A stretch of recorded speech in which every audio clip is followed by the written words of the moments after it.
Welcome to another episode of the Thrive Now show, where we have conversations to talk about what is going to take for humanity to rise and thrive now.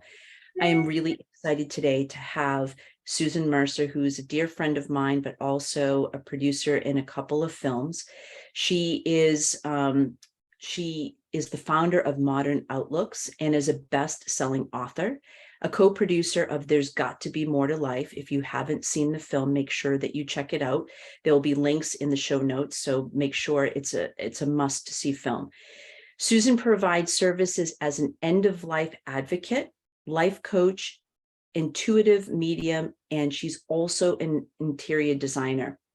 Her abilities to connect with individuals enables her to assist many clients through their life transitions, whether it's redesigning a home, transforming their room, coaching them through life's upheavals, arranging a tribute, Premorial, or guiding loved ones through the dying process. Susan takes the time to listen to each person and assist them in making their decisions with clarity, thoughtfulness, and love. Welcome, Susan. Hello, Jennifer. Thank you. It's great to have you here today.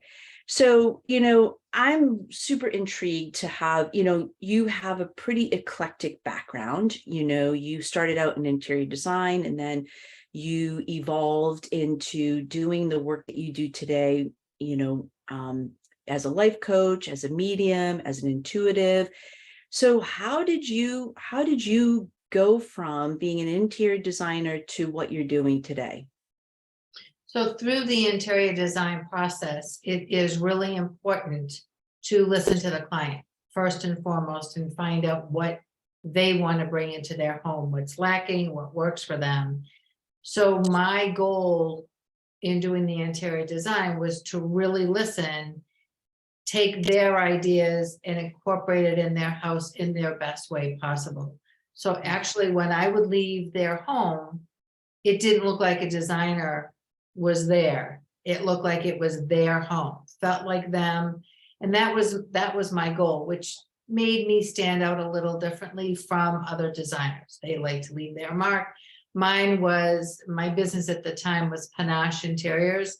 Panache is like leave it, the feather in the cap. So I would leave some aspect that was a little bit different there. Unexpected piece, unexpected artwork that just was like, oh, wow, look at that pop of color. And in doing so, I found people really just want to be heard at the end of the day. And I think that has a lot to do with what we're finding now. There is so much diversity, there's so much discord, that if we just all agreed to disagree, even, we'd be in a much different place. So that's what led me to the coaching and the other things that I've done.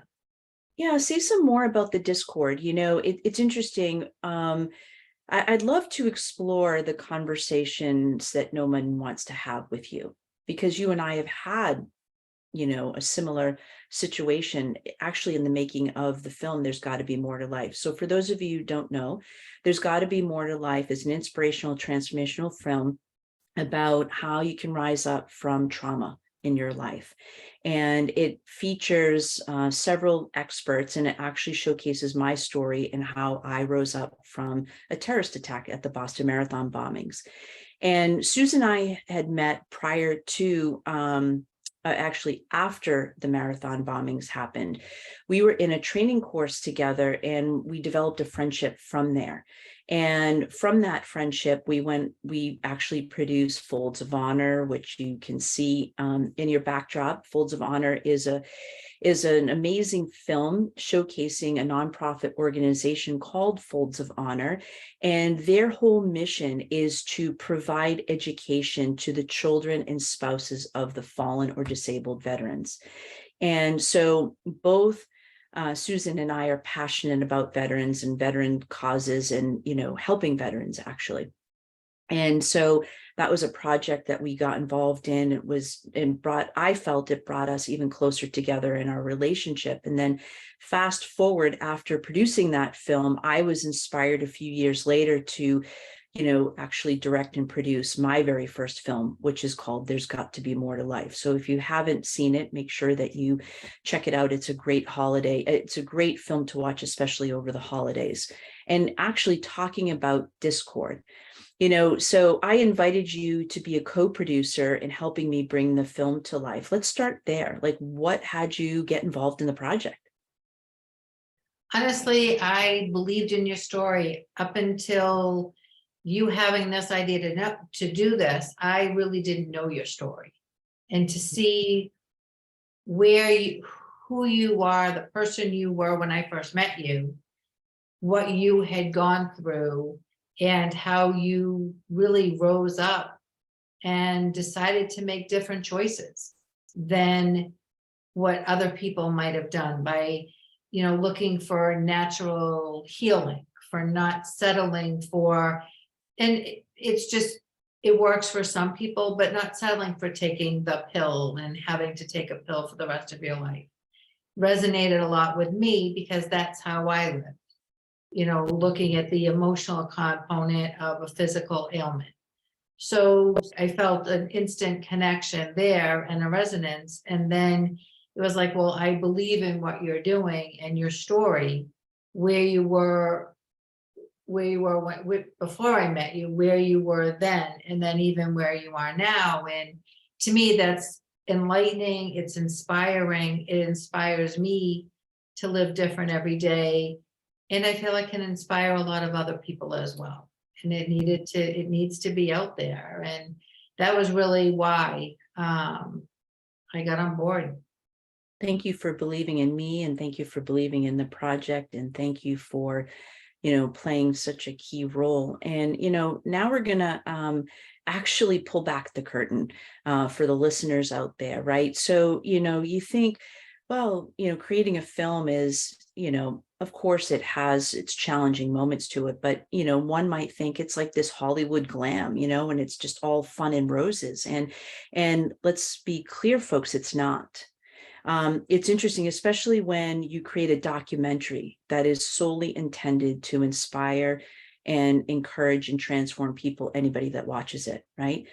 So by making that bold intention, which we all did, myself and everybody that's associated with this project, had this bold intention that anybody who watched the film would absolutely have the experience of being inspired and encouraged and empowered, that no matter what they had been through in their life, whether it be a loss of a loved one, whether it had been, an illness, whether it was a loss of a job, whether it was, from, a terrorist attack, it doesn't matter the event. That's what I want people to understand. The event, it's not about, whose trauma is worse than others. Guys, trauma is trauma. And I have come to understand that everyone on the planet has been traumatized on some level. On some level. We're not immune to it. And so it's not about comparing, well, mine might not be as earth-shattering as, mine was. But the truth is, we all have this experience of, how do you rise up from the traumatic experience?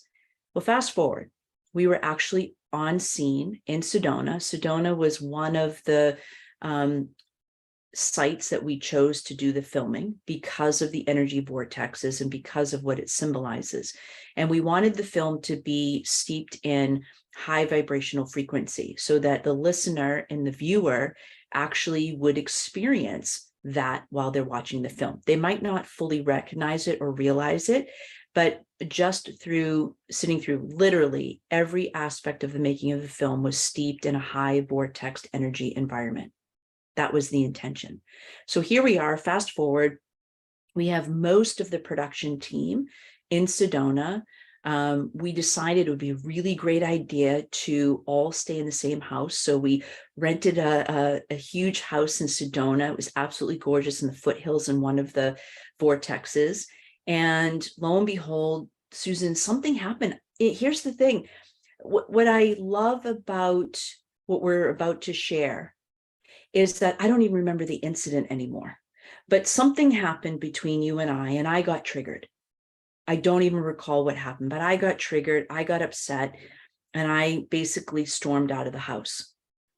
And in the process, here, we have a house full of people, and here thinking you and I are having the issue, but what was your experience like when this whole ordeal unfolded? That's the interesting part, Jennifer, about triggers, right? You think it's just your trigger.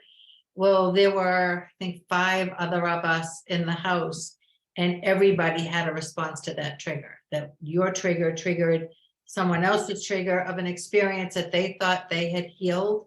Which, so, we look at triggers of like, oh, damn, you want to just run away and not really face it, right?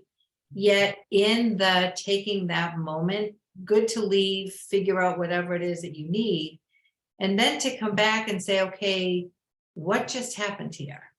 And how do we move through it? So whether you're in, with your family or whomever, things are going to come up. I mean, just we all have different experiences, and it's what you do with that experience at the time. So you can stay mad, you can stay bitter, you can stay running away, but at the end of the day, that doesn't solve anything, mostly for you, for the person who's triggered. So to be able to come back, and it was such a, it was interesting because it happened right in the beginning of when we were all together. Yet I feel that it really set the tone to move forward, because we were all able to be more authentic, I think, to be more compassionate, be willing to listen again, because the listening to me is key in anything, and to meet the person where they're at, not where you want them to be, not where you wish them to be, but where they're at that moment. And be like, okay, what happened? Now, how do we, by you doing that, this happened. And so how do you then move on? And the only way to move on is by taking the pause, meeting the person where they're at, listening with an ear of compassion. You don't have to agree with that, but just to have that compassion. Well, and here's the thing, right? I'd like to break it down even further, right? Because what I now remember, something happened, and I perceived that you raised your voice in a manner in which reminded me of my childhood. And it was the way in which my stepmother used to yell at me that had a visceral effect to me. Now, I don't recall you necessarily yelling at me, but something in that experience triggered a childhood memory. And for those of you that don't know, when we were making the film, we all got really vulnerable with each other, and we all had to have, my experience was, we had to leave our trauma at the door, or at least be willing to work through our trauma, I should say, and not pretend like it wasn't there. And so I never in a million years expected that I would get triggered by just the tone of voice. And here's the thing, and Susan pointed to it. My old pattern or way of being when that would happen is I would want to run and hide.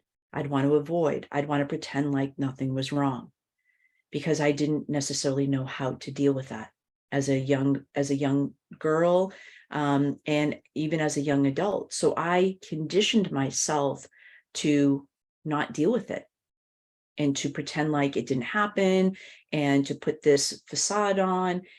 But the truth is, we made a vow to each other that we would, deal with whatever came up during the making of this film. And so I wanted to be a woman of my word and integrity. So I had to take a time out, literally, to ground myself, get myself centered, process my emotions. There were a lot of emotions, combination of anger and sadness. But here's the thing. What eventually happened, and I did not see this right away, but what eventually happened is that Susan gifted me with the opportunity to rise above those childhood memories, and basically do the work to release that. So I didn't have that visceral effect. Now, here's the thing. When this whole ordeal happened, I did leave the house, and I apparently slammed the door on the way out. I wasn't aware that I did that intentionally, but needless to say, I slammed the door. Well, little did I know that slamming the door would trigger one of the other producers of the film and reminded her of a traumatic experience where that happened. So now this like ripple effect started to take place in the house. And then when I returned back, my experience was most everyone was on eggshells. Now, what do we do? And then we eventually got to a place where you and I were able to have a conversation. And I love what you spoke about, Susan, about listening. I think that a lot of us, myself included, could actually learn or master listening even more than I do today. God gifted us with 2 ears and 1 mouth. I tend to rattle my mouth a lot. I talk a lot. My mom will say I came out of the womb talking. But to listen is to fully listen and not interrupt the other person.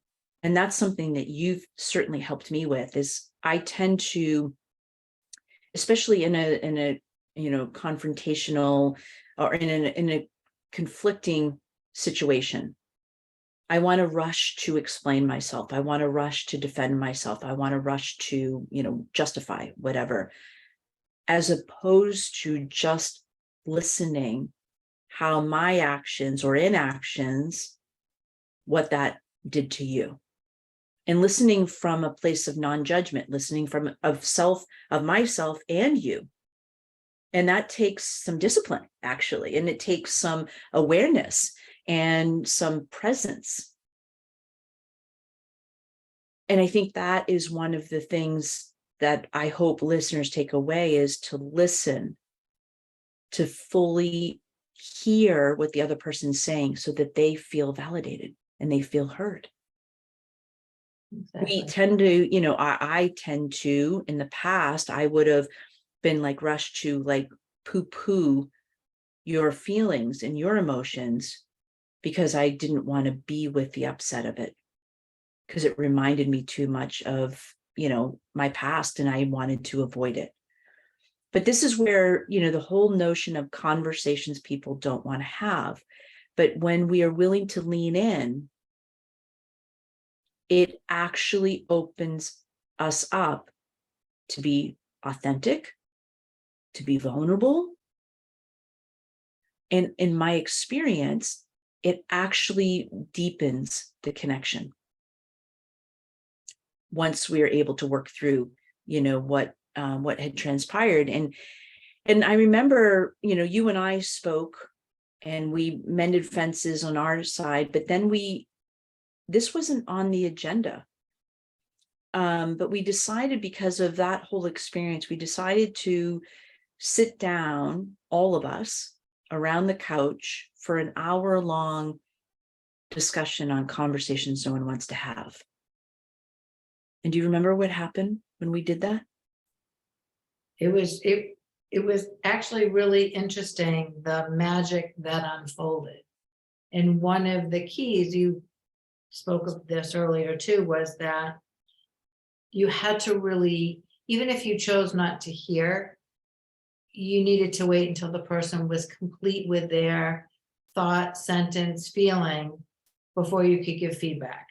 And what's fascinating when that happens is what you think you want to answer or you think you want to say changes, because you're not interrupting them. Like we're so, we got to get our word in. Like you had said, we've got to, defend why we did what we did. Well, hang on.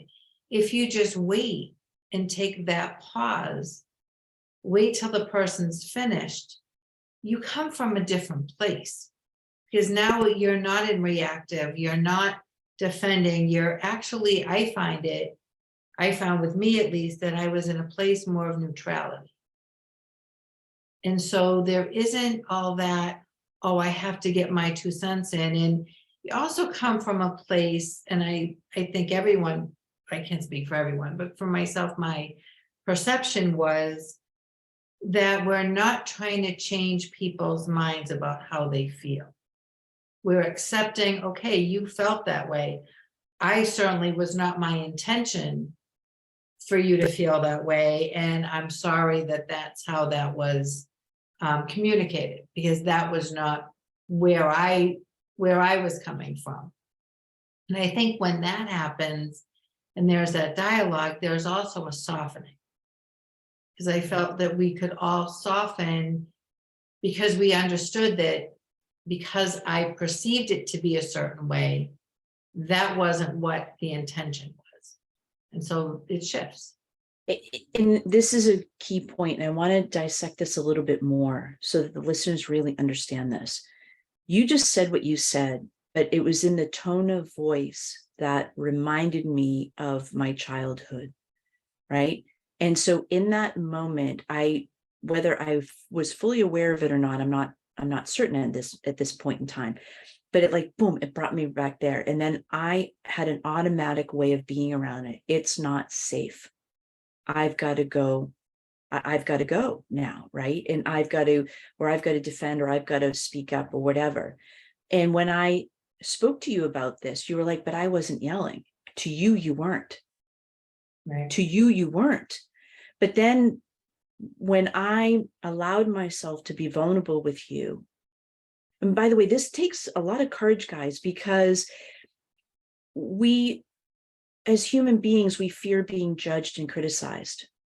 And and at the end of the day, we all want to belong, right? So for me to actually, as an adult, to admit to you, that experience reminded me of a little girl. And then I had a choice.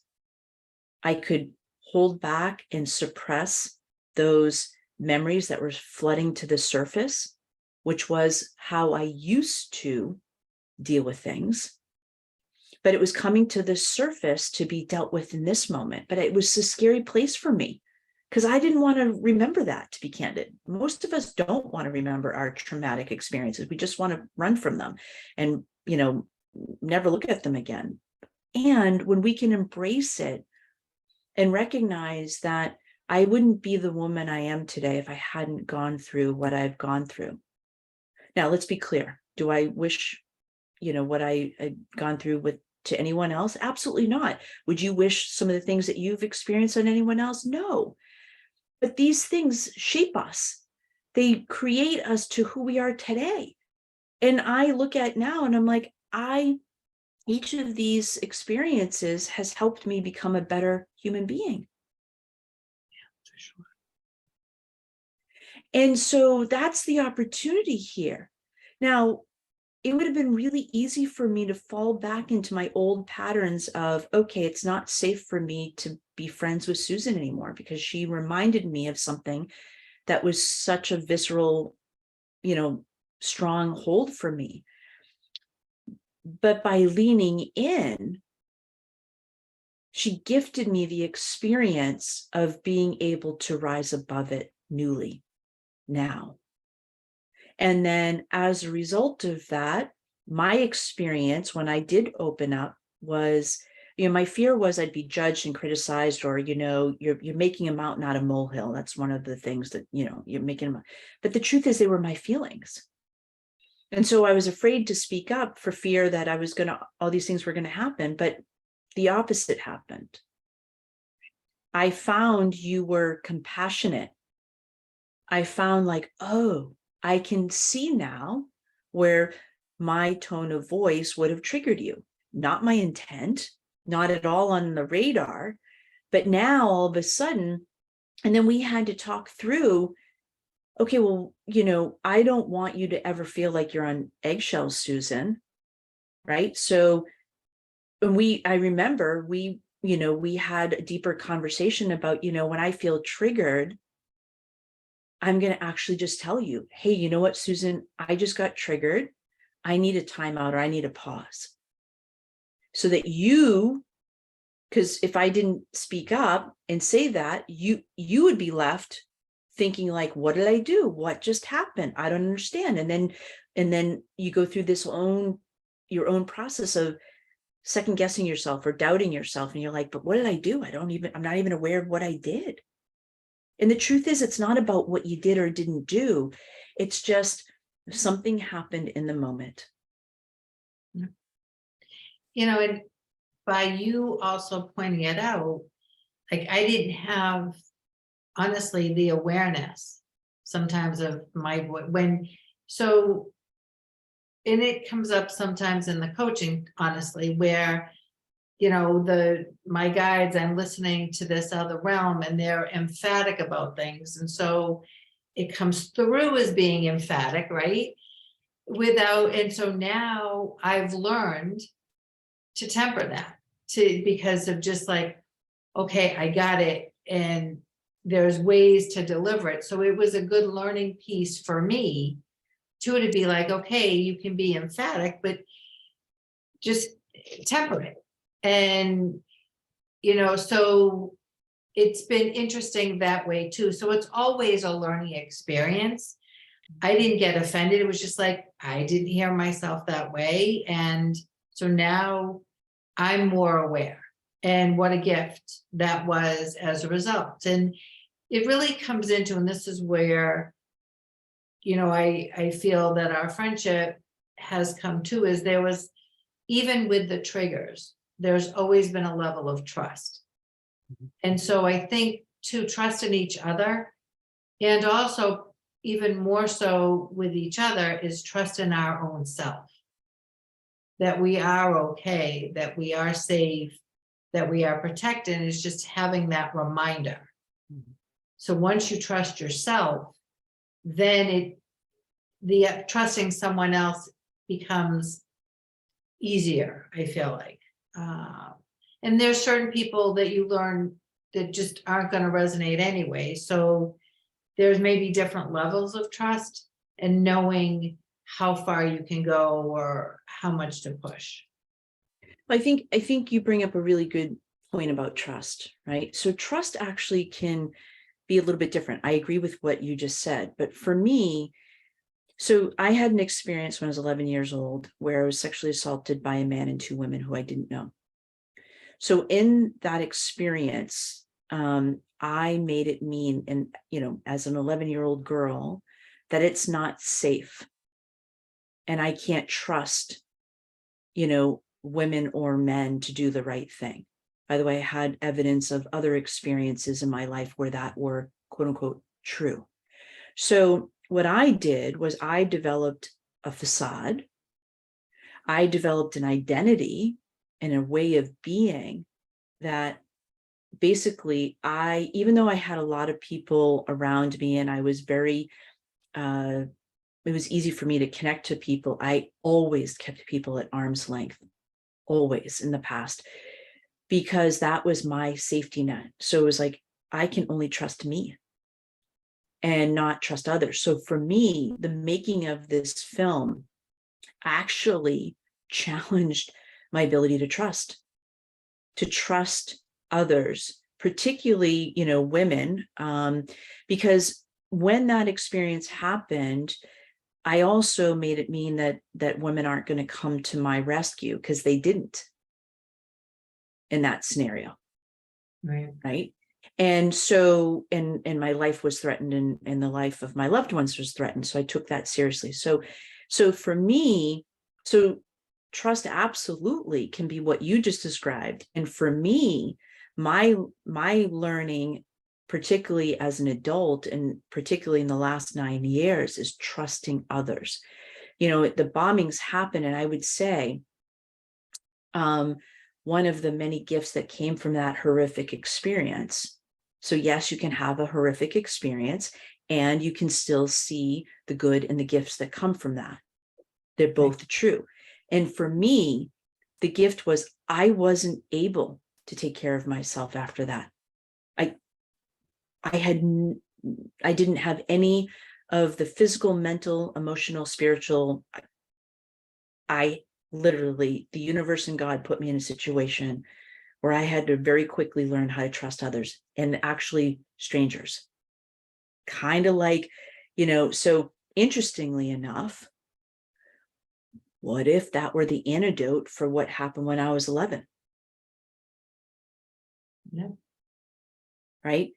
And so learning how to trust and to be vulnerable with other people, and that they'll really come out and do the right thing and not hurt you, right? Like, as an adult, and as I'm sitting here talking to you today, consciously, I'm like, yeah, well, of course I trust you. But there's still an aspect of my inner child, that little girl, that isn't 100% trusting. So I've got to be able to acknowledge that and be able to express that, and to be able to move through it.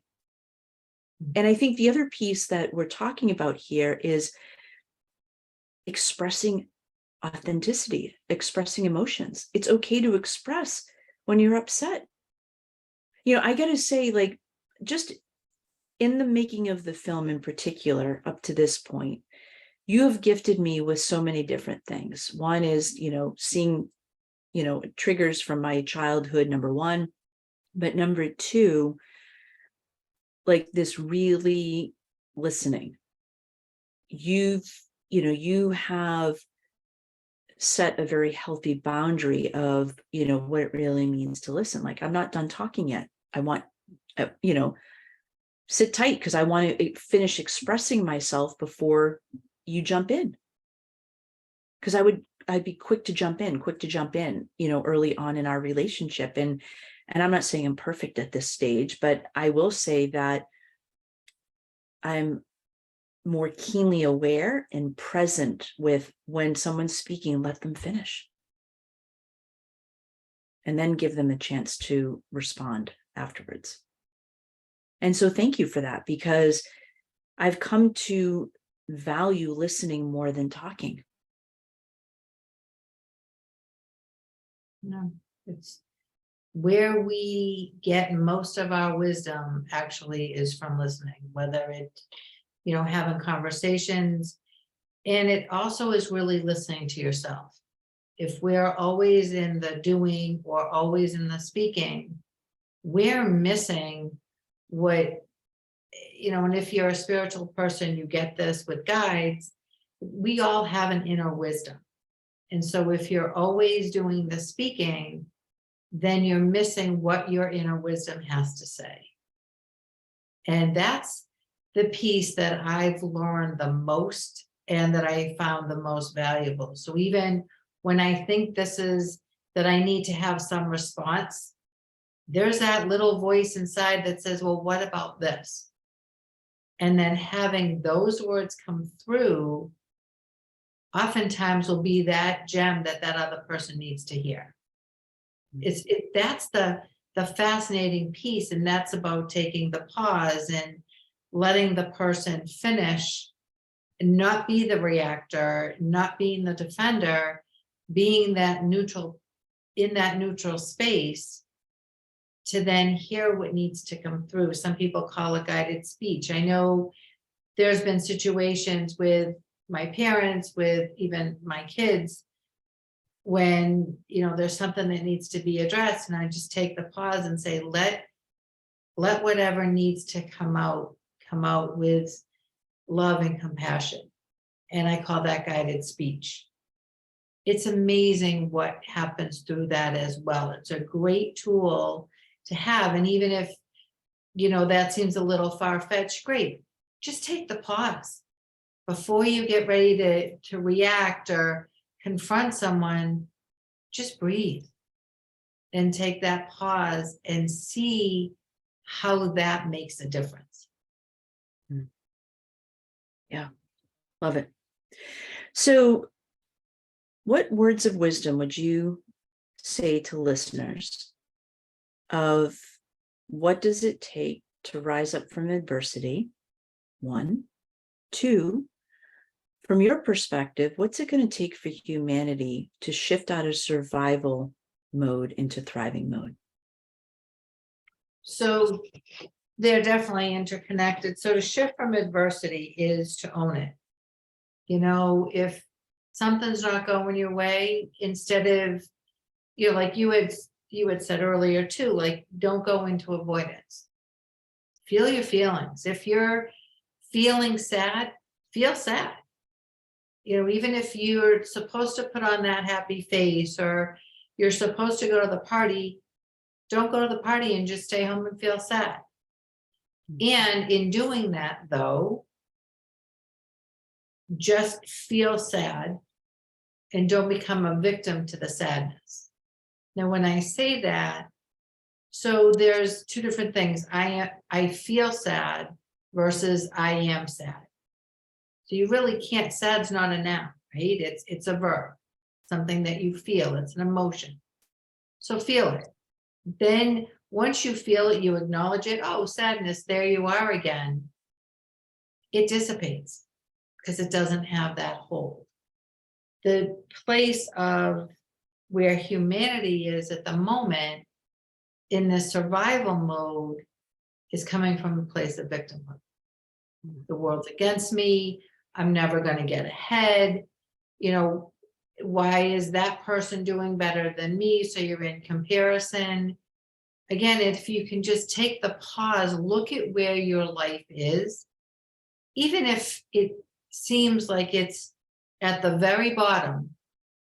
If you got up in the morning, that's a win. You woke up, and be grateful. If you're fortunate enough to have food on the table, I have food on the table for this moment, I'm not hungry, and be grateful. The more gratitude and acknowledgement that we bring into our lives at the moment, the more will come in. Because we're not really meant to live in struggle, I don't feel. I don't feel that either. I feel like I feel our birthright is thriving, but we've lost it along the way. And I believe, like you do, that we got caught up in our trauma, whether it's childhood trauma or young adult trauma, and we became victims, whether consciously or unconsciously, victims to our circumstances. And then we've been trying to shelter and protect ourselves from having those experiences again, and all we're doing is slowly dying. We're actually not living. We're not, it's fascinating, because here's the thing, right? Do you remember, all the different accidents that you've had in your life, whether you fell or you were in a fender bender, or, do you remember every single one, when they happened and all that stuff? Pretty much. Thankfully, I haven't had a whole lot of them, knock on wood, but yes, I remember. Well, it's interesting because we remember that, it's like we create stories about things, right? Like, and then we live from those stories as if they're true. When we can learn to be present in this now moment, what happened yesterday. Learn from it, be grateful from it. And to your point, Susan, right? Gratitude. Fascinating. I actually won an award for gratitude before the bombings happened. But after the bombings happened, I couldn't access gratitude to save my life. Mhm. I remember saying, what are you grateful for? What am I grateful for? Well, I couldn't come up with anything right away. It took some time. It was like, digging for gold. It wasn't at the surface. I had to really, really sit in solitude and ask, what am I grateful for? And I had to work through a lot of what I wasn't grateful for to then finally get to, oh, right, I'm grateful for my family and friends who were right there to support me the best that they could. I'm grateful for the complete strangers that sent the most beautiful cards expressing their heartfelt prayers and love for all of us. Who does that, right? I was grateful. So I saw a different side of humanity, but it took me time to be able to see that. But the more that we can stay in gratitude, and a very, very simple exercise is pick 3 to 5 things every day that you're Right. grateful for. Yeah. And if you want to, you can do it when you wake up in the morning, and you can do it at the end of the day, or you can do it when you're feeling down. Oh, in this moment, what am I grateful for in this moment? You might be having a big challenge with a spouse or a loved one, or a challenge at work. Like, what am I grateful in this moment? I'm grateful I can take a time out and pause. I'm grateful for my breath. I'm grateful for, because the truth is we actually live in abundance, but we've forgotten it. Mhm. So true. And that's, I think that survivor mode is, where everything's about lack, don't have enough of whatever. Where look around you, whether it's, it was interesting. I lived in California for a while, and there was always the drought and the lack of water. And it was like, has anybody been to the Pacific Ocean lately? Like, really? We don't have enough water? Like, how can that, it's just I mean, it's one small example, and it's how can that be?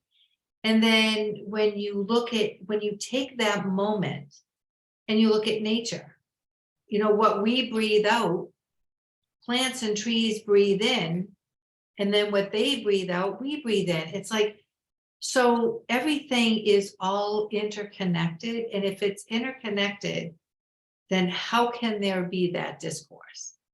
So when you are reminded, when you bring yourself to gratitude, and then I've even taken it a step further lately of every day, or when I'm laying in bed at night, I do my gratitude list. And I also like, well, what was one of my wins today?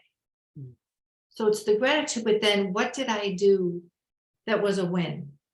And that just even sets the day even better. And then, okay, now what's my intention, my one word for tomorrow? And it might be productivity.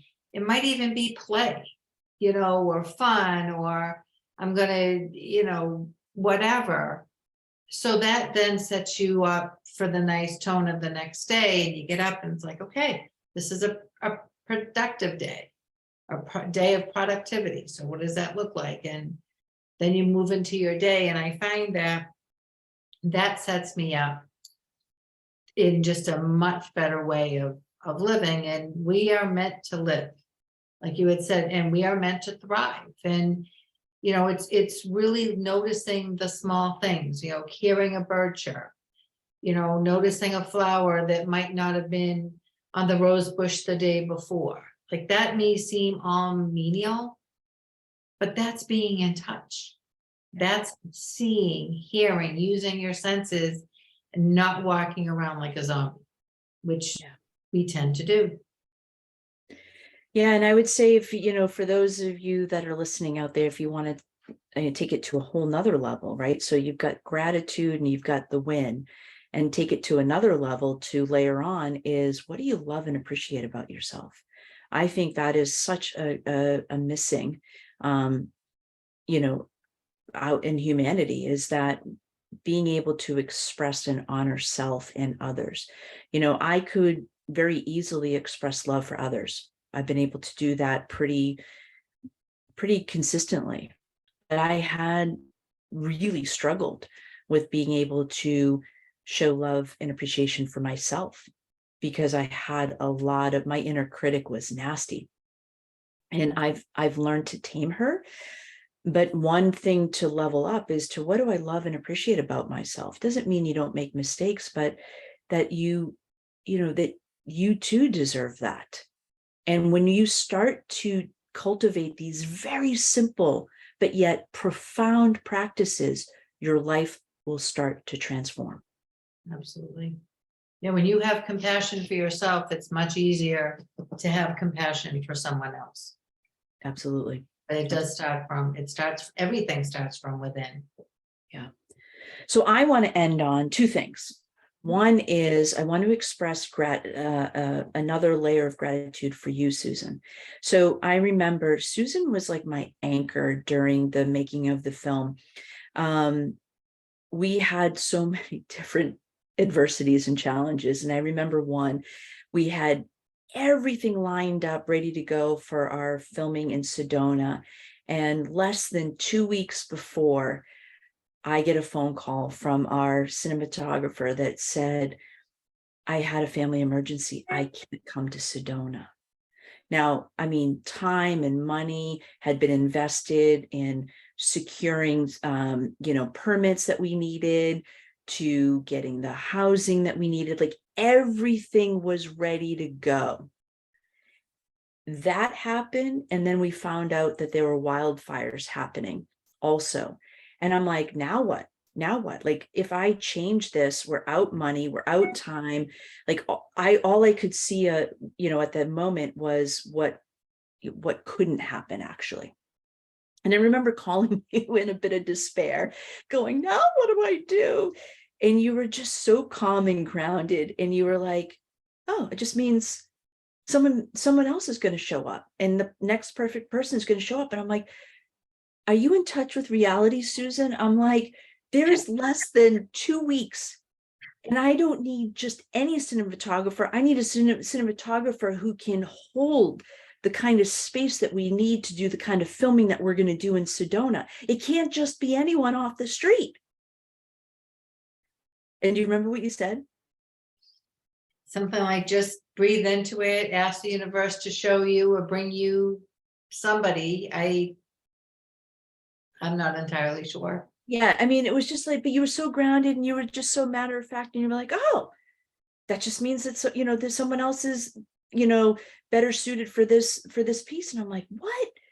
And I just remember going, because my corporate business planning side of things was totally like, but you reminded me again in the moment that we can create our reality. Yeah. And what unfolded was, we didn't miss the filming. The fires actually ended up burning out just before we arrived, and the next best cinematographer just so happened to be part of Anthony Bourdain's team, and just so happened to be in the area, and just so happened to be available, and just so happened to be was willing to, do it at the price that we were willing to pay. I mean, you can't make this stuff up, folks. Yeah. And that's the beauty. And so that's one of the many things I'm grateful for you, Susan. And I will end it on what I love and appreciate about you, Susan, is that you are a pillar of strength. You are an anchor, and just like this tuning fork, really. So when I'm feeling out of sorts and like feeling out of control, frankly, and how am I going to make this happen, you remind me of what's possible, and you remind me and encourage me that I've got this. And so I just want to acknowledge you and say thank you for that. Well, thank you. I appreciate that. It's taken me a while to get to where I am, and all learning, still learning. Life is an evolution. It's a constant journey. When you're at the end, it may be the end of your breath, but to me, it's now the beginning of something other. So it's just, so once I think when we can fully embrace that it's a journey, it just all comes together. And so I am so grateful that my journey has included you in it, and helped me navigate, and just, by you acknowledging, and thank you for that, it reminds me to keep doing what I do, even in my own life, to just keep being that ground, keep being that center. So thank you. And it gives me the awesome pleasure of seeing us all blossom and grow and share. And, it's, I love it. I love life. I love the people that are in it. Yeah. Thank you. Yeah. Thank you. Thank you for being on the show today. Thank you for, being willing to be vulnerable and have, the conversations that, or, to resurrect the conversation that people don't want to have, so that we can really be a vessel for encouraging, empowering other people that are going through a similar situation, like what's possible. So thank you for your willingness to be on the show today. Thank you for your authenticity and just who you are in the world. And remember, folks, so tune in to the Thrive Now show. We air once a week, every Thursday, Thrive Thursdays. Don't forget 2 films that you must put on your watch list: Folds of Honor, Freedom Isn't Free. You can find that on Amazon Prime. The other one is called There's Got to Be More to Life. You literally can type in there's got to be more to life.com, or go to riseandthriveproductions.com, and you can actually watch both of those films during during this holiday season and coming into the new year. So thank you and have an amazing day. And here's to everyone thriving. Thank you.